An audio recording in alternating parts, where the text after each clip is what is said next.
Here is how you can let your friends start your Aternos server. First, go to your servers and choose the one you want. Then, go to the Access tab and type your friend's Aternos account username. For this method to work, your friend must have an Aternos account. For example, I made this account to show you how you can do it.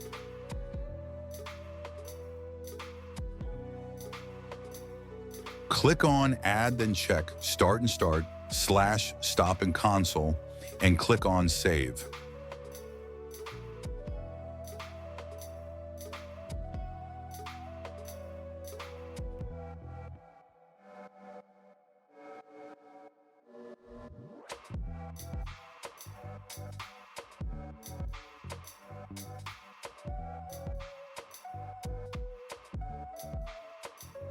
Now, as you see, your friend's account can start and stop your server.